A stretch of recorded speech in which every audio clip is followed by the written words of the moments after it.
Okay, welcome everybody to NASCAD Artwork Alumni Talks. Well, our community at NASCAD is a global one. Our school is hosted in Jabuktuk in Mi'kma'ki in the ancestral and unceded territory of the Mi'kmaq Nation. We're honored to speak, gather, and make artwork here. My name is Molly Cronin, and I'm the host of Artwork. And each month I have the opportunity to speak with two of our esteemed alum about the paths their creative practices and careers have taken since their time as students at NASCAD. And this month I'm excited to talk with Kemmy Smith with a BFA from 2018 and Kate Austin 96 BFA. And we're going to talk about fashion and the various kinds of work that they're doing now. So Kate and Kemmy, thanks so much for joining us today. Thank you so much. I'm so Thank you. happy to be here. Anytime, anytime. So I'd love to talk a bit about your time at NASCAD. And Kemmy, I'm looking at you right now, maybe I can start with you. Can you tell us about what your experience was like at NASCAD? Who were you working with, or what were you studying, or what were the things that were getting you excited about making back in 2018? Well, I started in design, and then I realized that was too hard. And then Mei Chung she really told me about myself, right? So I switched to drawing and illustration. So I liked it. I had a good time in NASCAD. Everyone was very nice to me. But I think the thing that really like I took from it was the criticism. Like Mm. every class, like 10 people would just degrade you, and then it makes you better, it makes you a better person. But it was a fun time. I learned a lot. I really taught me to be independent, right? Because it's really hard to use most NASCAD degrees, but you end up always opening your own practice. But Mhm. at last, I liked it. Yeah, that's great. I think the crit environment at NASCAD is like, yeah, one of its strongest things. Kate, what about you? What was your time at NASCAD like? It was awesome. I love NASCAD so much. I always told everybody that it was like going back to kindergarten. I just felt like I got to play with color like all day. It's where I got obsessed with textiles. I see Robin is here. Robin Muller was one of my favorite profs. Now Kofuru, who I think she retired like a while ago, and Susan Wood, who sadly died a few years ago. She was my painting teacher, and I love I you could kind of do everything when I was at NASCAD, and so I did try a lot of things, but it was where I really fell in love with textiles, and yeah, started me on a path that way. Nice.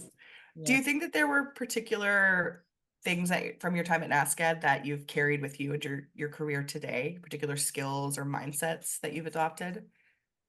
For sure. I'll jump in. Like I would say the crit environment, like you were saying, has always stayed with me. So I always sort of I feel like NASCAD when I was there, especially in the 90s, it was like super concept you always had to have like a concept behind everything you do. And so that there was no fashion program either. It was really just, textiles was kind of your inroad to fashion. And so definitely that kind of high concept, like really thorough thinking and critical thinking, but also that kind of play. I think that sense of play and experimentation that we had in textiles, I carry with me in my work now, like so much. And also, I would say just the environment.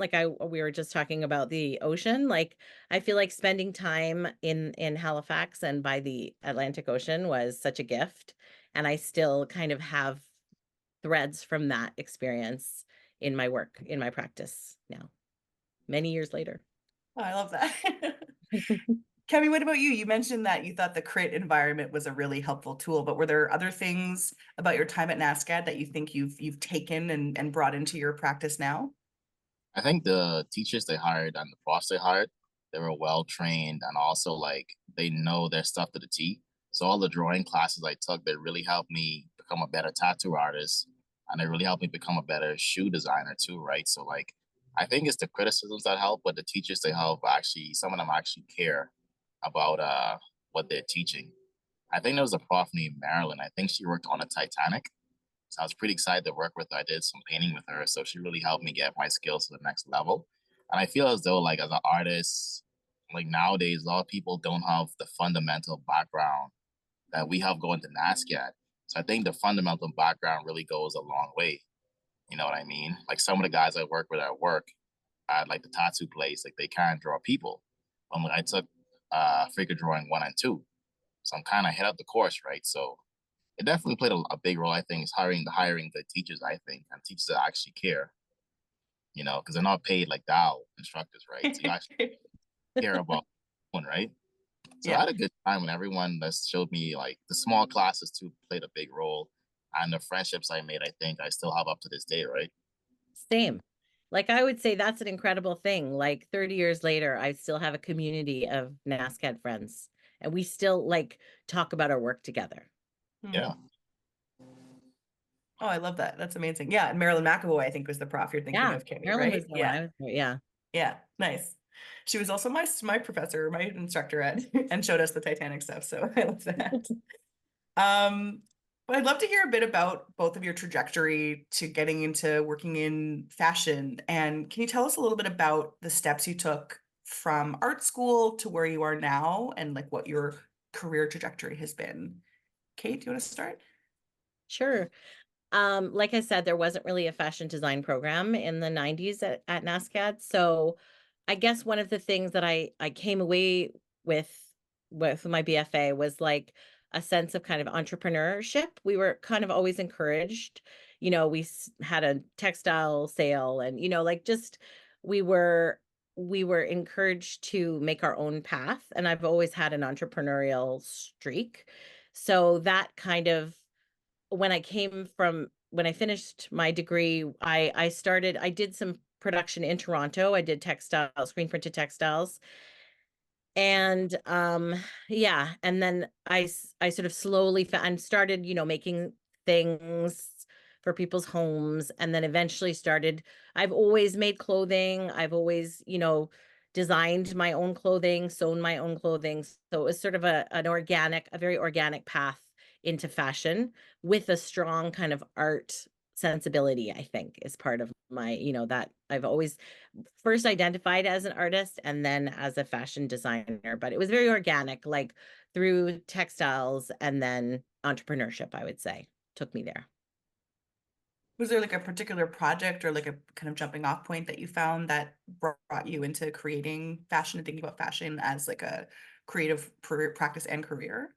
Big time. Like I would say, so I had the screen printing studio where I designed and produced everything with a partner, and it was very intense kind of work. And then we started another textile project, a knitting store, Knit Cafe, still going 20 years today.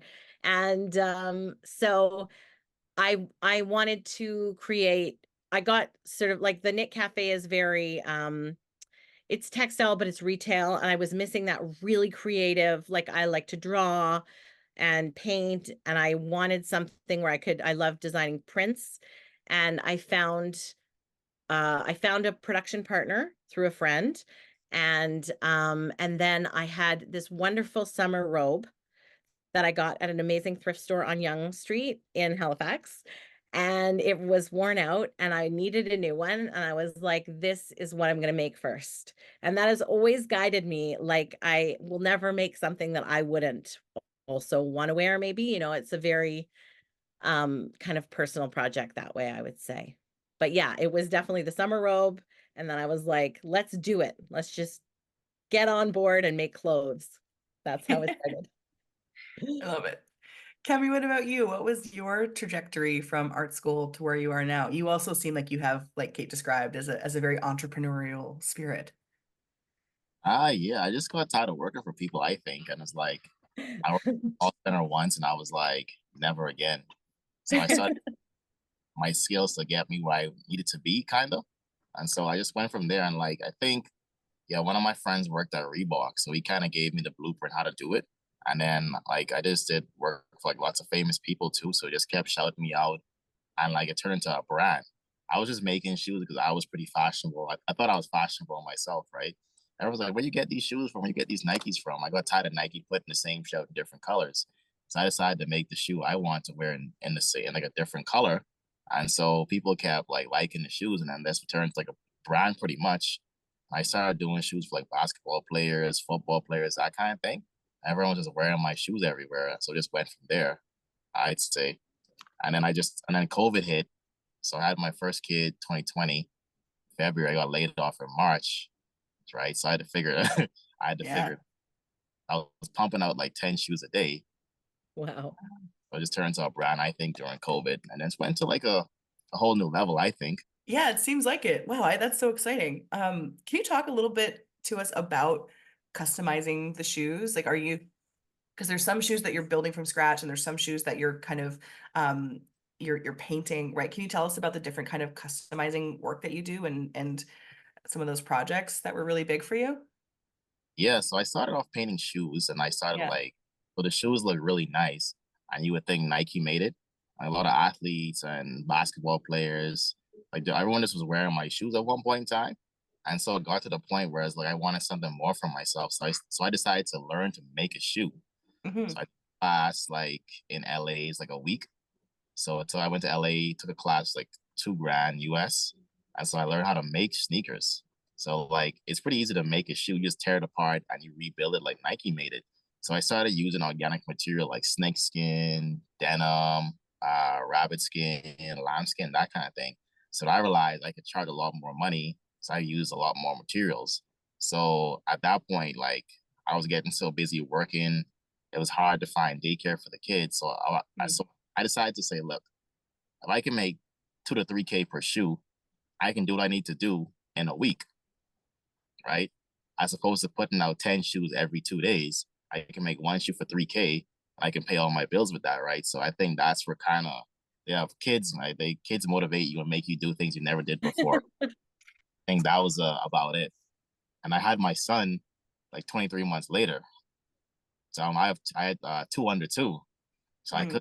I didn't have time to make 10 shoes a day. So I just decided to make one shoe for 3K, like once a week. I think that was the biggest change, I think, right? Doing that. Mhm. Yeah, how you're both like your creative practice and your job structure has to change when you have kids.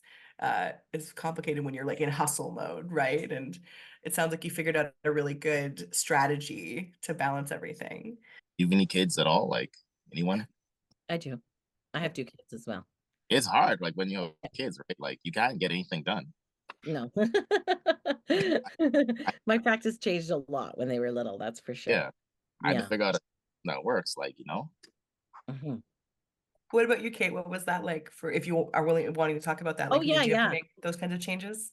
I did. I that's how I kind of it's another way on the path that I came here. Because I started working on I discovered the world of licensing, illustration and patterns. And that Mm, so it was like a move away from production and kind of gave me this path where I could make money without having to work so much, on and be constantly present in a studio. I could like draw, it was all digital too, so I could do it on my iPad when the kids were napping. And it was just a lot. Yeah, it made a big difference to my practice. And then I built this huge library of patterns in that time when the kids were little, before they went to school. And it reminded me of how much I really wanted to have that as part of my life, that kind of print surface pattern design and illustration. So I made sure that that's always part of my practice now as well. Yeah. And it was because having little kids, you just need to, you don't have your own, you don't own your own time. Now they're older, like they're preteen and teen. And so I have a bit more freedom. So there's a future, Kemi. There'll be more Exactly. studio So time. Nine good. motor. My kids are 4. Well, I'd So love to talk to. Oh, sorry, what were you saying, Kemi? No, I it's just was saying they're so cute. Yeah. So fun.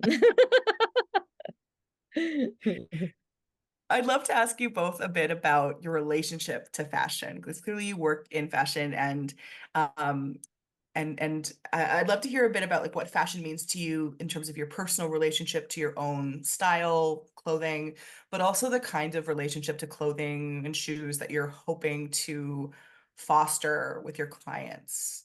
So what does fashion mean to you and hopefully to your clients? Kate, you can take it if I'll you go like. first, Yeah. sure. Yeah. I love this question. I really thought about it because not coming from fashion, it means that I have, like, I've never trained as a fashion designer. So I would say, fashion, I have really mixed feelings about fashion. Like, I've never, that sort of high fashion world Yeah. has never appealed to me in a huge way. I mean, like, again, I really love the playfulness of that kind of, and the high art, like of high fashion, but it's so sexist and racist and it's very colonialist at its kind of roots. So I'm not, like, those things don't appeal to me at all. Mhm. And but my personal kind of approach to fashion is very, like, that idea that you can express something through your fashion is really great to me. I love that kind of, you can not not be, you can express yourself or you can express an idea through your clothes. I love that fashion is kind of like a living, worn art. You know what I mean? It's something that it's art that's not on the wall. It's like out in the streets kind of thing.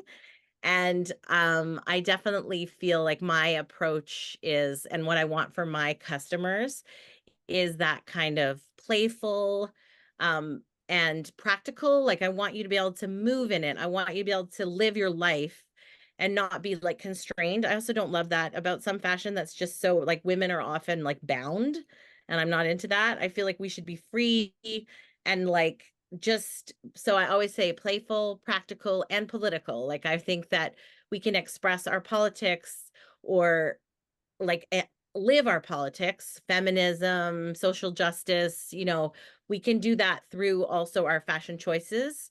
So that's a big part of my approach to fashion as well.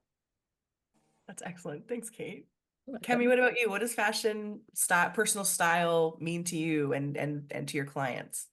I think fashion is more of a cultural thing, for me too, right? Because because as a black man, like it was us who really made a lot of brands very popular. Like you had the Reebok or Run DMC back then. You know, all the rappers wearing the hottest stuff, the Gucci, all the stuff like that. And you had like all the young guys wearing Old Navies. Like it's more of a cultural thing because we made a lot of brands really look good on us, right? So I think like a lot of my clients feel the same way. That I think is like a lot of my clients think is like works of art. The shoes I created too, and like I always wanted to stand out, right? I always wanted the jeans with the rips, and I always wanted the cool hoodies, like the different designer brands, right? I think it was more cultural, I think, because I came from a very conservative home. Like my parents are super Christian, stuff like that. Like, so like I wouldn't be able to wear no red or like no loud clothing. You know what I mean? And then as I got older, I realized like, like my kids wanted to wear more of the cool clothing, stuff like that. Like my kids have all the hottest sneakers in school right now because I make it for them, right?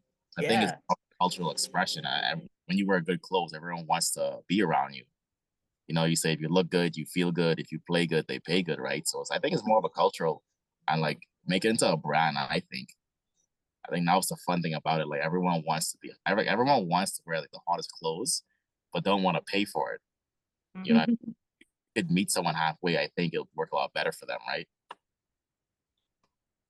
Is that something you think about when making your designs? Is like trying to figure out how to work both, like so that you get paid, but that your clients can pay you? Like balancing affordability and like funding like your So practice I is like complicated. want to wear like these brands, like a simple black jacket might cost 2 grand for off Yeah. white, but it's like you look at it, you can get the same one from H&M for like $30. Yeah. I think I tend to use a lot of recycled materials and stuff like that. Like, one of my friends, he wanted a pair of denim shoes made, and his budget was like $1,000. I'm like, I can make it happen for you. And Nike doesn't make denim sneakers. So Yeah. I bleached denim, did it for him, and he was super happy with it, right? And I think he was wearing it in Fashion Week. He's a model locally. I think he was wearing it in Paris at Fashion Week. So I got a few Wow. more clients from that as well too, right? But they thought Nike made it, but they didn't know it was handmade in my basement, Mm. right? So I think affordability definitely plays a big role in it too. I think. Yeah, absolutely. Um, Kate, I really like the way that you describe your kind of approach to clothing on your website. You describe it as the clothing as a way to feel great and look great in your body and your clothes. And you speak to this kind of effortless, no fuss, one size fits many approach to fashion. Can you tell us a bit about the kinds of relationships to bodies and clothes that you're also thinking about in your designs? You talked about the kind of like unbinding, but I wondered if you had any other any more to say about that kind of mindset when it comes to making clothing. Big time. It's a really big part of my, I kind of, it's like, I feel like it comes from my like politics. I'm, a feminist, and I feel like that idea, fashion is often used to kind of keep women small or keep women quiet, or you can't, like the shoes, if you think about fashionable shoes like Louboutin or whatever, they're like, you can't run in those shoes. They're not really for living, they're for sitting down. And like, you know what I mean? I feel like there's so in my clothes, I always want to make sure that you can, first of all, I also feel like women spend so much time on making themselves trying to fit into an ideal, a beauty ideal, that I feel like it's such a waste of your time when you could be working on your brain or your community, or you could be connecting with the world in this way that is way more like you have more agency. It's just like that idea of, so I really wanted to make clothes that you could put on, like you just throw over your head basically, but they are fabulous and fun, and they're you can move in them, you can also sleep in them. It's just like I want you to be comfortable. I want you to be free. I really feel like there's something about fashion that like constricts women and teaches us to hide ourselves and hide our and like erase ourselves from life. And I feel like, so I really want there to be no fuss, like no time spent, no fidgety things that you have to tie up and take your time. I want you to like put your clothes on and then just like run out into the world and do whatever you want, or get back into bed, and you know what I mean? I just feel like that's where I'm coming from with my approach to that. The fit too, I feel like there's so much pressure around sizing, and like it's all arbitrary, and it's used to, fat shame women or skinny shame women, and I'm just like, ugh, I don't really, I don't want to be a part of that at all. And I feel like, especially because I sell it mostly online. I also sell to shops, but online, you get weird expectations around fit. And so I just want you to know it's going to be comfortable to fit your body. It's not supposed to be like a tailored kind of fit. Mhm. And also just like realize that we have a lot in common, so that a bigger body and a smaller body will look amazing maybe in the same piece of clothing. Like I love that fluidity actually. And also for men, I have some clients who are men who wear, my dresses and my tunics, and I love that. I love that kind of fluidity of identity, and not kind of feeling so, it's a lot of it is about like having freedom to move and just to be yourself. You know what I mean? And be comfortable and happy and just out there in the world. Yeah, it's amazing what possibilities open up when you loosen the structure of a garment, Totally. right? Yeah, it allows so many more bodies to move through it, maybe. So that's a really exciting idea. Absolutely. And not to be, kind of hung up on that. Like the fit thing is such a weird, it's a minefield, I think. And I just feel like, let's just put it to the side. Let's just get rid of that. Again, it's kind of about like not bogging our brains down with all this garbage, and just thinking about art and color and what we find interesting in the world, rather than how pretty we are or something like that. I feel like that's Yeah, it opens our brains up to so much more when we're not like calculating totally. the, yeah. Yeah, like for men, men's fashion is like it's Yeah. practical, it's beautiful, it's functional. So why can't we have that too? Yeah, and it's consistent. So I think that like it sounds like you're devising a way to approach consistency too, that you'll know that these garments fit Absolutely. Yeah. consistently. Like it's like that uniform. I remember Obama, like there was a great quote about when Obama was president. He said, he didn't want to, he just has a uniform that he would put on every day because he didn't want to have to make those decisions. But I also think there's something freeing if in a uniform, right? But you know that these styles will fit you. I have a kind of core set of styles. And I have people who like collect them in different fabrics and prints, and you know what I mean? Like for Yeah. sure you kind of open up, it frees you to go about your day in a way if you're not constantly worrying about am I conforming? Am I like, do I look right? You know what I mean? I just, those ideas to me are boring, and they pull us down. Yeah, I agree. Thanks, Kate. You're welcome. Thank you. Kemmy, I want to talk a bit more about your process of customization. Can you tell us about like how people get in touch with you, how you workshop ideas with them, how you kind of navigate like maybe your own creative impulses with what the client might like? Like what tell us about the process of uh of creating these sneakers. It's a long process for sure. Yeah. I mean, painting is a lot easier, but like people hit me up off Instagram, people hit me off like my telephone number, email. I used to have a website, but the website got too popular. I think I had Mm. like 1,000 views in one day. So I took the down. But I have an Etsy page that's still up. That's still very popular. But I don't do too much sneakers like that anymore. I don't have the time anymore with the kids, right? And I'm tattooing, doing a lot more stuff that way. But the Yeah. problem, like I normally meet with the clients one on one, sometimes in person, sometimes over Zoom. I send them ideas back and forth. Usually takes about a week.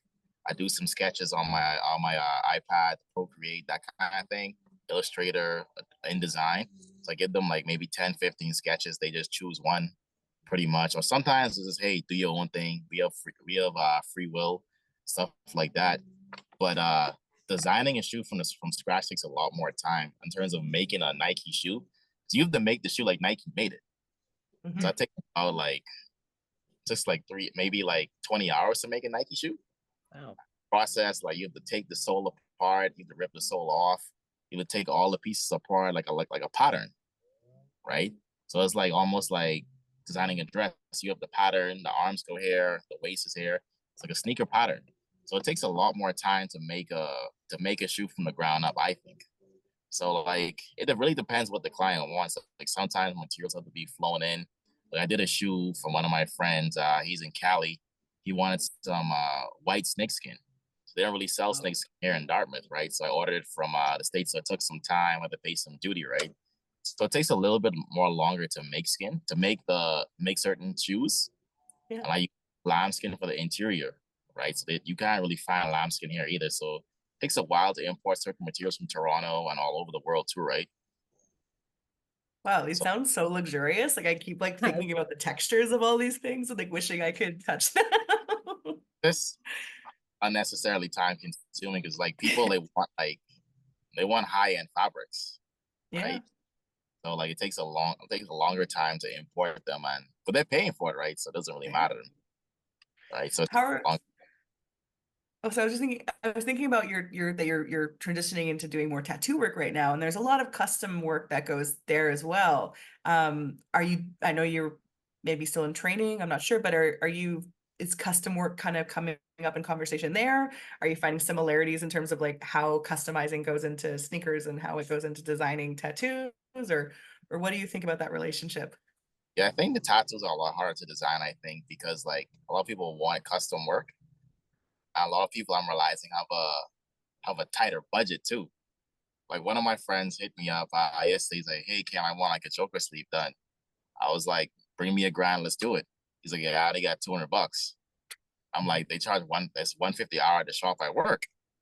Yeah. I mean, you get a sleeve done for $150, right?" So I think it's just a tighter process. Like I'm willing to work with people's budgets. I'm like, if you start with 300, I can maybe get a quarter of the sleeve done for you. So I do a lot more custom design work. It's a lot easier on Procreate with my iPad, I think, as Yeah. opposed to I need to draw every tattoo by hand, remodel it. But on Procreate and Photoshop, it's a lot easier.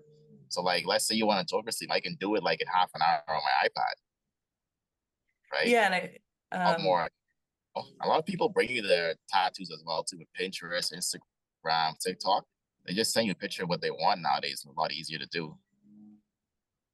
That's cool. But yeah, and I imagine that people are maybe like there's an understanding that sneakers and like kind of certain brands of sneakers or certain styles of sneakers will cost them an amount, right? That they're maybe more of a Yeah, luxury fashion product, but people are often not are surprised by that, by tattoos, that they actually cost a lot too, and they're kind of like a permanent fashion choice, right? So it makes sense that they cost a little more for your time. Yeah. But I'm yeah. trying to make as much sneakers anymore because the kids kind of just offset my whole life because I have like a 4-year-old, 2-year-old. I Yeah. don't have the time to be designing shoes all day long. Whereas like if I can do a tattoo, I can make my $300-400 for the day. I can go home. And that's a Yeah. way less time. Cause I got ballet, I got soccer, I got daycare pickups. Like it's too time consuming nowadays. I don't have any help like that, right? Just me and the wife, right? Like my mom's in Florida, so I don't have like that help I need, right? So it's a lot more time consuming. Like, I can't work a 9 to 5 for 1,200 biweekly because it's not gonna pay the bills and the time, right? So if I can do my tattoos, maybe some sneakers on the side, I can balance it out, right? Same thing with cutting hair. You're making a lot more money faster per hour, right? Yeah. Yeah, it sounds like you got your a lot of irons on the fire. It's nice to, you know. Kids make it out, right? Yeah, absolutely. Yeah. Thanks, Kemmy. Well, Kate, can you tell us a bit about the production of your garments and the kind of like all the many hands that are part of it, where they're made, by whom, what your relationship is with these many kind of like contributors? What is the overall production of these garments? Yeah, it's very cool. I mean, it's kind of like every day I like pinch myself. I feel like it's a dream come true because I have done production work before, like sewing everything. I'm not that good at sew. I mean, I can sew, but I'm not so careful, I think. I'm more like just get it done. You may have noticed that's like a theme in my, but so I really appreciate people who can sew things very beautifully, and the people that I work with who are the production, the people who do the production of the garments are like insanely fabulous. Just the quality of the work is so incredible. So I connected with this incredible group in India. I after I did production, when I had kids, it's like a theme also, but I couldn't go back to doing production. Like that schedule is just so grueling. And when you have little kids, it's just like it doesn't really fit into your life so easily. So I was like, I knew I didn't want to do production. I was doing the licensing, which is great, but you don't have that kind of control over the like quality of the work often if you're just handing over your designs to somebody else. And so I was frustrated by the like lack of kind of interest in environmental responsibility and sustainability. And um so I was definitely looking for a production partner, but I did not have like $20,000 to go to India and find a production partner. But I did have a very, very good friend who had done many years of work in kind of fair trade, global fair trade fashion, sustainable fashion work. And she had connected with a bunch of different studios in India. She was doing a project in India. She's a prophet at TMU in sustainable fashion. So she knew I was interested in finding somebody to do my summer robe project with. And so she connected me with this lovely studio in Jaipur.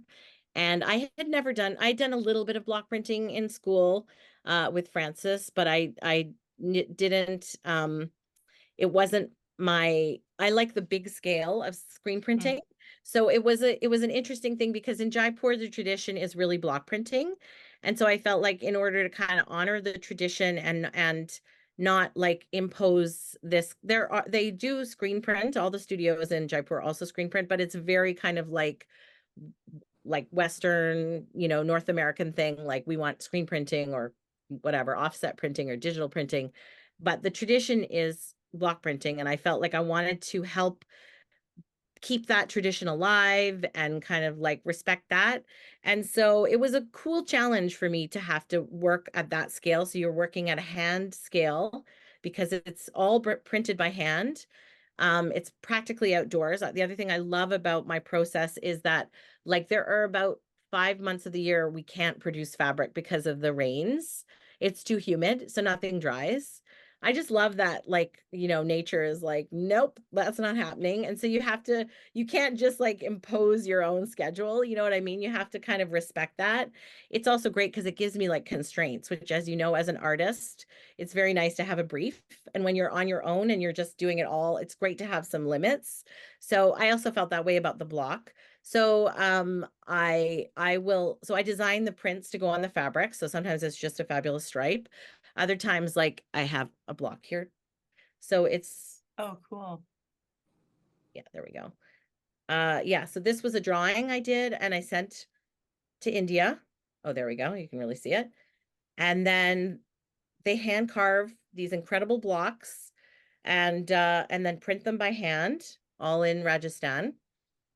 And then I will design the clothing as well, like the styles, and we'll work back and forth. It's all like sort of think it's a miracle of technology, but I also love how analog it is at the same time. It's like just people who Mm. have these incredible hand skills. So they're carving with their hands, it's wood, but then technology enables me to send them my drawing. Like I just draw on, I do use the iPad, but I also do a lot of sketching. So we have my hand, then technology enables their hands to carve, print, and then we have a team who does the sewing as well. It's all fair trade. They're like certified by the World Fair Trade Organization. So they get paid a living wage. And it feels so good, this process. And it just is like we really have such a connection. Like they understand my kind of like obsession with color, and I value and appreciate their amazing skills that I do not have. So I love our relationship. Basically, we're in touch every day. And yeah, I don't work seasonally really, except I have these constraints of timing. Like in my collections, it's always kind of a conversation with the last collection and a future collection. And I'm always thinking about, what this would be like in your wardrobe. So I want you to have, like, you know what I mean? It's like a conversation between every piece of clothing. That's how that kind of happens. And then I've had the incredible experiences through my interns. I work with students at the schools in Toronto, and they are often international students who have amazing connections. So I had a student who had worked with these indigenous women in Peru she had done a project, or not in Peru, sorry, in Ecuador. I also did some work with some people in Peru. So it's very organic like that. Like it's just like her cousin's friends and they want to make some money. And I'm like, dude, I want to make some baskets. Hallelujah. Let's do it. And so those kinds of organic, like I don't really seek out. It's always kind of happens. And I love it like that. That's a long answer, but I love that. that's kind of the process. And then yeah, and we do a lot of back and forth, like just with photography. So I do get them to send, when I design a new style, they'll send me like a muslin or a fit sample in undyed cotton, and I'll just make sure that it's working. And I do spend a lot of times, like I was saying, I spend a lot of time on my one size pieces, so I'll try them on lots of different bodies and just make sure, that they have that kind of flexibility. I love the challenge actually of designing one size pieces. So, yeah, that's, and then we'll put it into production. So I was just thinking, I do about 8 collections a year. I do home pieces as well. So Mm. I'll alternate usually between clothing and then like gift and home stuff as well. Nice. Yeah, I've seen a bit of some of that work in Maggie McCormick, whose designs I'm wearing by Daytime People. She also Right? works with Indian textile makers and that kind of block printing. So it's so amazing to see, yeah, like that kind of handcrafting that goes into some of these garments. So thanks for telling us more about that, Kate. My pleasure.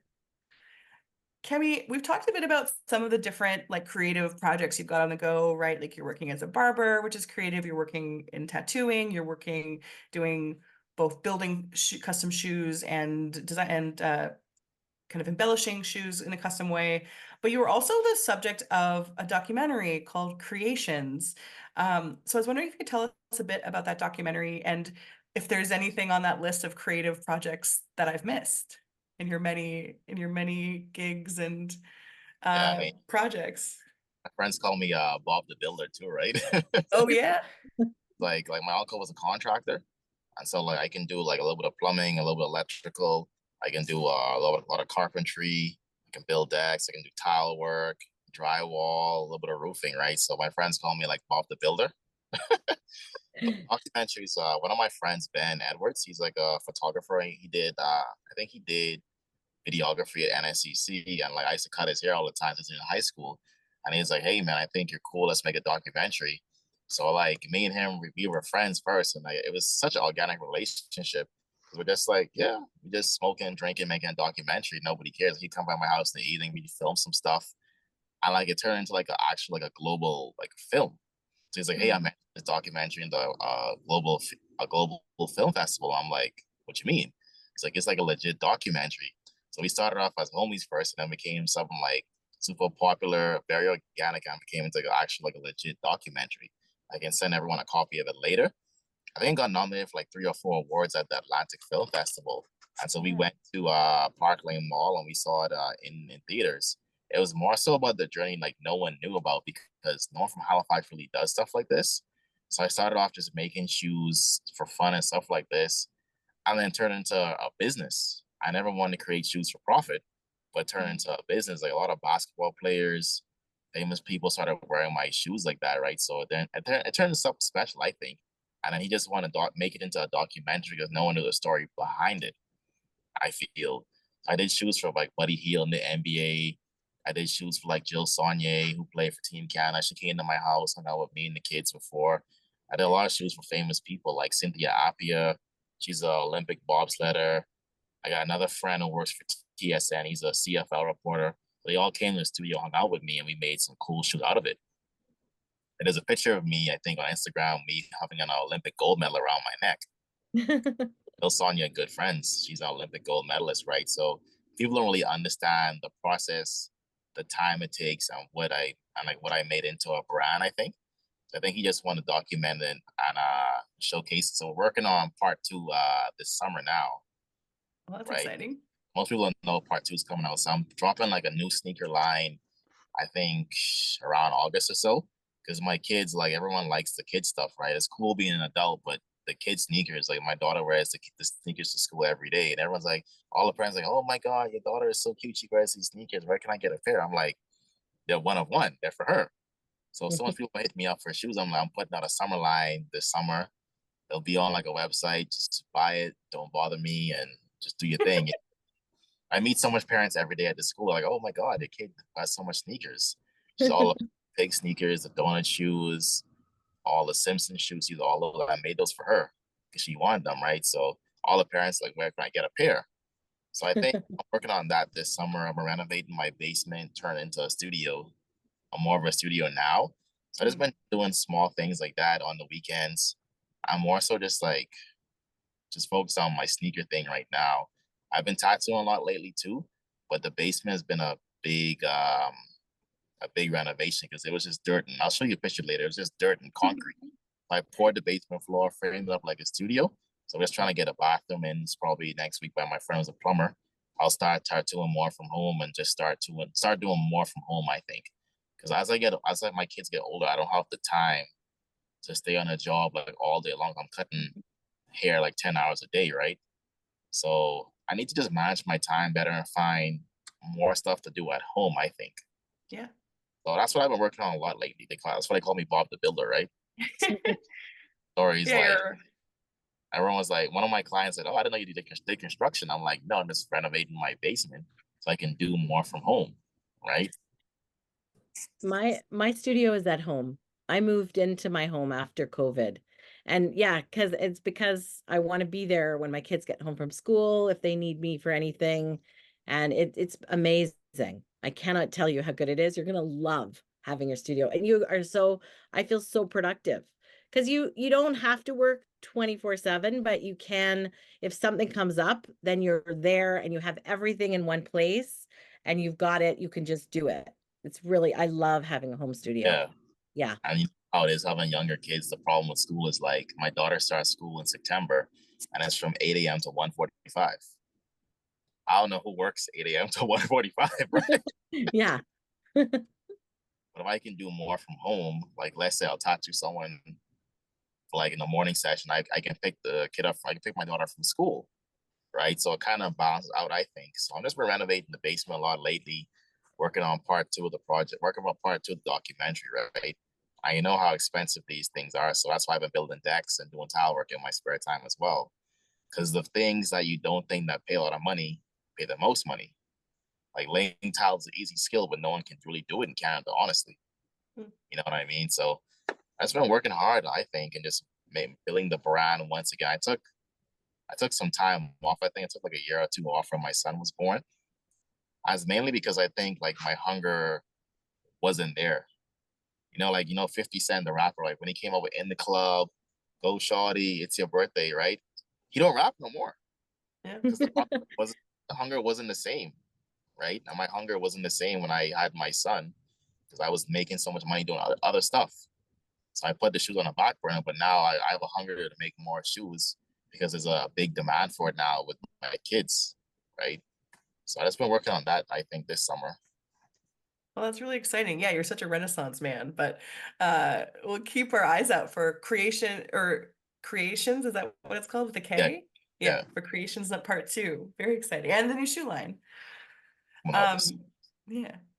I want to turn it over to our guests in a moment for some questions, but before that, I want to talk to both of you about some of the things that inspire your work. Um, Kate, you talked about a couple of really interesting and like diverse things that influence your work. Like you named a poncho, I believe, after filmmaker Agnes Varda, but you also talked about creating vestments for an Anglican minister, I believe. So I was wondering if you could talk a bit about some of the different muses or inspirations you have when creating your work. For sure. I think it ties back to NASCAD as well. Like I now right now, so I love one of the things I loved when I started was this opportunity to name things. I think, there was like just the names of colors are so interesting and the names of styles. So right from the get-go, I was like, I'm gonna name my styles after like women who've inspired me. And um or like who I think are people should know about and who are inspiring people. And I think I started out naming a lot of my styles after like activists. So this is called the Ruby. It's after Ruby Bridges, who's a civil rights activist. And like authors. I have like Toni Morrison, who's an author that I really love and who is just such an incredible. I think I wanted to connect to like a broader community. Though they're like my muses in a way.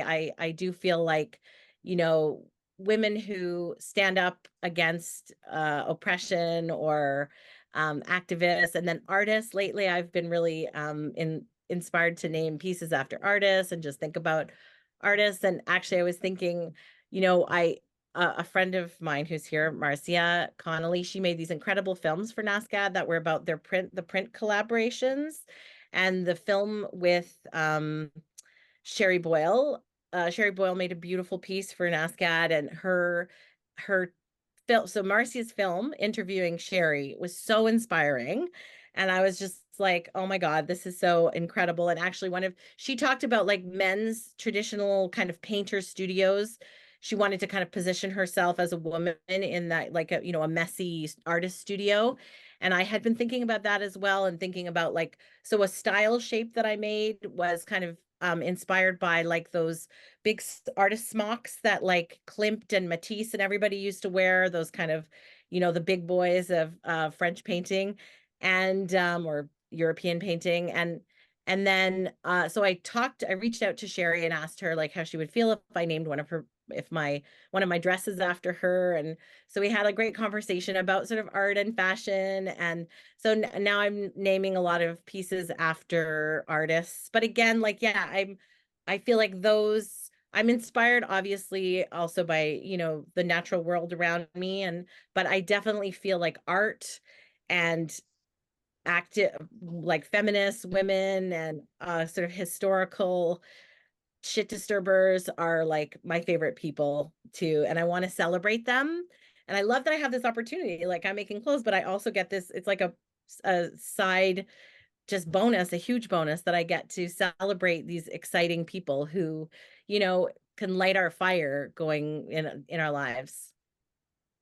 That's nice. I think I could use a little Sherry or Tony or, Agnes on me. Exactly. Carry that with me. Vibes. Yeah. Kemmy, what about you? What are some of the like muses or things that inspire your sneakers and your creative practices? I'm a weirdo, man. I wear stuff. I get inspired by anything. I might go like in the basement. I might throw on like the Joker, like a Joker movie without the sound. I'll be inspired like hey, with the custom design on the shoulders. I might be inspired by the wardrobe, right? So I'll incorporate it into my work. So I made but back then when I first came, I had a Joker sneaker too. I made about 50 pairs of those actually.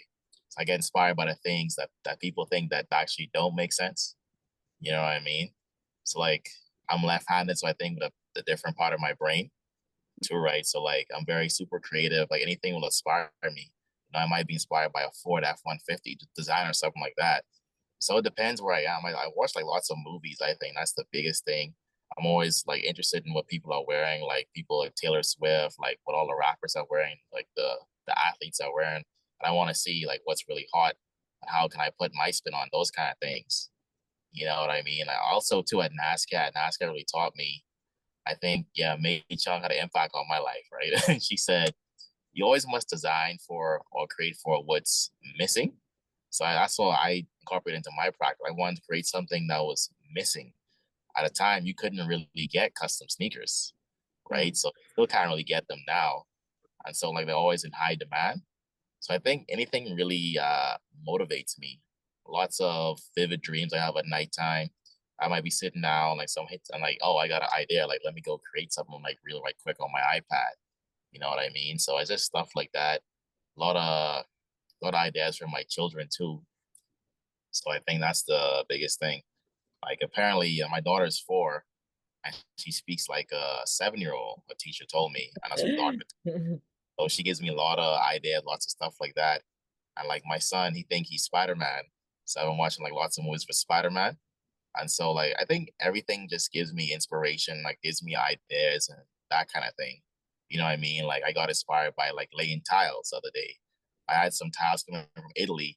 I just like the design of these certain tiles, like a little bit like they're flat tiles, but they're raised a little bit. And you can't really find that in Halifax. So the small things you see go a long way, right? A lot of vintage stuff. Like I right now I've been getting into watching abandoned mansions on YouTube, looking at interior design, looking at old wallpapers, that's incorporating that kind of thing in my practice. So any little thing inspires me. You know, I'm weird like when it comes to that kind of thing, right? So anything could inspire me. I think that's great. I think, yeah, and creativity is the ability to find inspiration anywhere, I think. So it sounds like you've got tons and tons at your fingertips.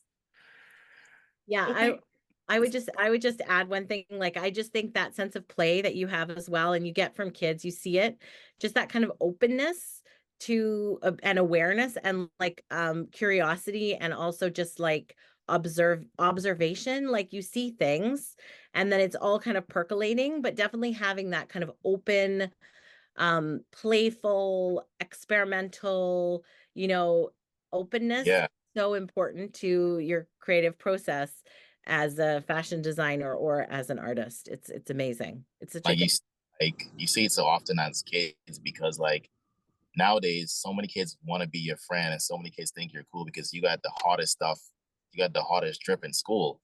Like a lot of I make some of my daughter's clothes as well. She's the older one, but I made her like a crazy witch costume for Halloween. I made her all the cool sneakers and all the cool clothing, but like everyone wants to be her friend because she's all the cool stuff. So you almost like the cool kid in school because you have the hottest clothing. You know, like I made my son a Spider-Man costume recently because he wanted to be Spider-Man for dress up day. everybody wear Kemmy and Kate's designs. Everybody will be your friend. Well, listen, I want to open it up to the chat, or either written in the chat, or if anybody wants to turn their video on and ask a question, now's the time. So come on and ask Kate and Kemmy anything you want to know about fashion.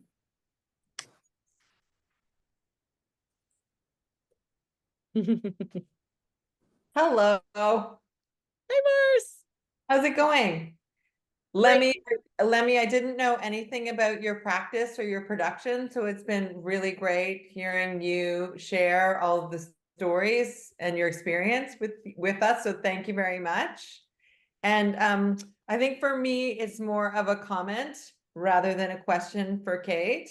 I really enjoy wearing Kate's clothes, and often, sometimes not all of us all the time feel like being really social when you have an event to go to. Sometimes you're like, oh my goodness, I don't want to go. I'm not going to go. Like when I don't want to go. But then what I find is when I put on one of Kate's fabulous dresses or one of the outfits, then I like feel, way more colorful, and then I feel more social. And also because they are so colorful, you're going to be looked at. So if you're going to be looked at, you better have a smile on your face.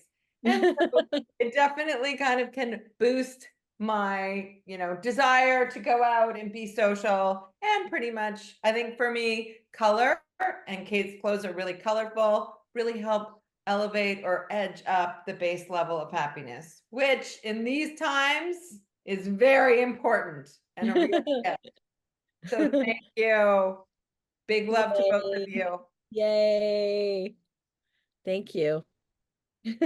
Thanks, Marcia. And I wrote it in the chat, but I first knew about your designs, Kate, because Marcia would always wear them around Halifax. So that's how I was acquainted with your work. And Robin Muller is talking in the chat and can't join verbally because they're in the library, but says, hope all the current students can see this. And I hope it'll be online. So I hope lots of aspiring fashion designers or people interested in working in the kind of various worlds of fashion, check this out and learn a lot from both of you guys. Kate, can you tell us a bit about sustainability in your design practice and your manufacturing practice? Yes, I was thinking, we talked a lot about the sort of like creative part of our process and everything, but I would say like as from a business perspective, I did a really interesting program at FIT that was all about fashion business, and I learned a lot about running a business. That it helped me a lot. That was in 2020, and it kind of launched me to another level with my business. But one of the things that we had to identify were sort of the pillars of our business, and for me, sustainability is one of the pillars. It's non-negotiable.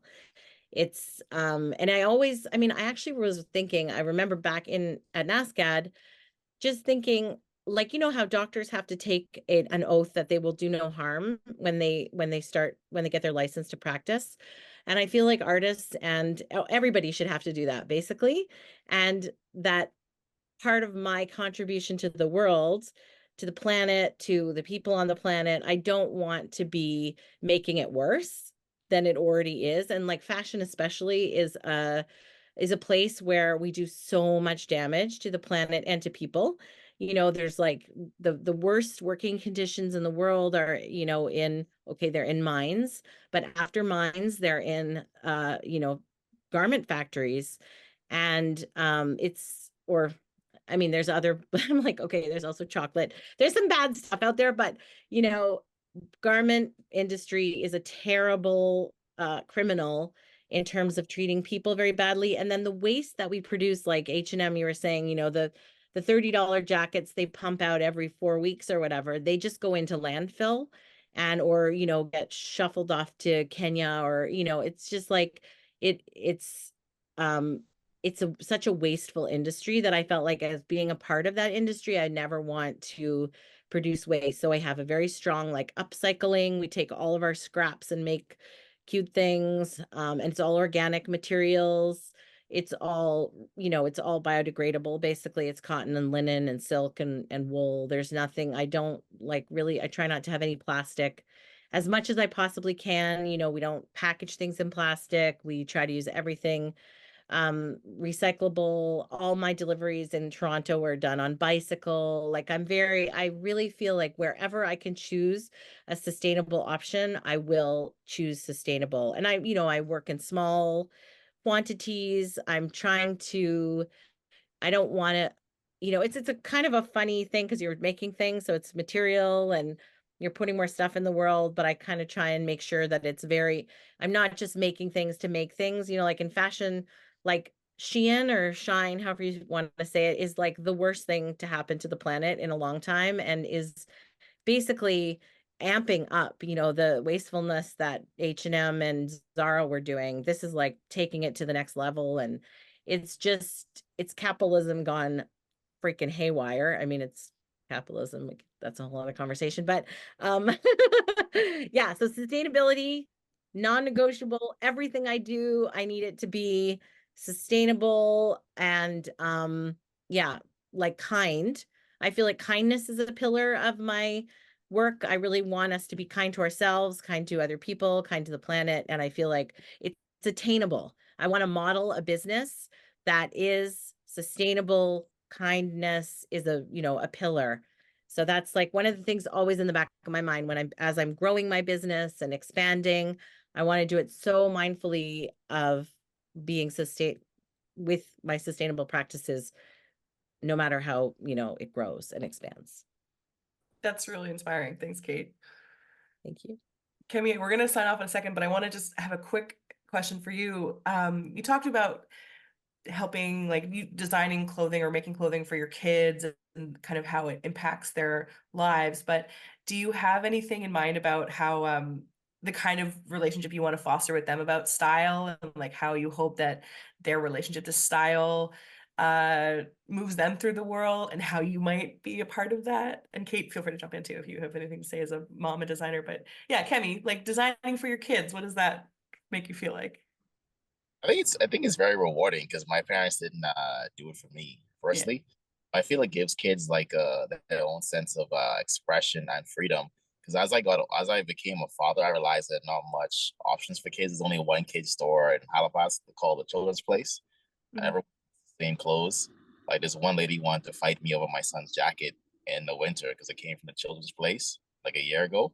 Everyone has the same blue jacket, so I was like, forget it. I'll just make him a jacket. So I made him like I took the same blue jacket and I put Spider-Man going down the sides of it so you can distinguish between his own. I think the kids learn to appreciate it because like they're so individual. Everyone's like, where do you get your kids' clothes from? I'm like, I make half of them, right? And it was one thing too, like when you became a parent, is like you don't want to buy a bunch of new clothes for your kids because they outgrow it so fast and they beat it to pieces, right? So you got to be funny, I think. But I think my kids will have a different expression. I think they can be more individual and can do what they want. I think, but I can definitely help them get to the direction of what they want to do, right? Because I think nowadays it's getting so limited to buy clothing for children too, right? And so you got to be a little bit more like, you know, my mom always said, like, when you're poor, you become creative, right? So I have to get a little bit more creative with my approach to getting clothing for my children and stuff like that, right? Well, it sounds like they're really lucky to have you as a dad. I would have killed to have that stuff as a kid. So they're But gonna do very well, I think. yeah, Yeah. Kate, do you have anything? I think that's so inspiring. And I just think it's so true. It also teaches your kids, like my kids, you know, they can make their own stuff. Like you don't need to depend on a big store or whatever. You can, you know, you can buy something and you can change it to make it the way you want it. Like I really love that idea of like in kind of instilling in this next generation or whatever, like the handmade is cool, and like making it yourself is awesome, and it has yeah, more value than, you know, like a label that was made, you know, by children in Bangladesh or whatever. Like this incredible power that you give them is that they can do it themselves. It's just, I think that's wonderful, and I've done the same with my guys. Well, guys, it's been such a pleasure talking to both of you. If you guys want to see more from Kemmy and Kate, please check out their respective projects. Kemmy's got a new documentary and Shulen coming out, and Kate, you can got a website with your designs. And thank you again both so much for joining me today. It was such a pleasure. Thank you well, so much. That was me too. so fun. Hi, Robin. That was awesome. Yeah, Thank that was so fun. That was a great conversation. Thanks, Kemmy. Thank you. All right. Thanks, guys.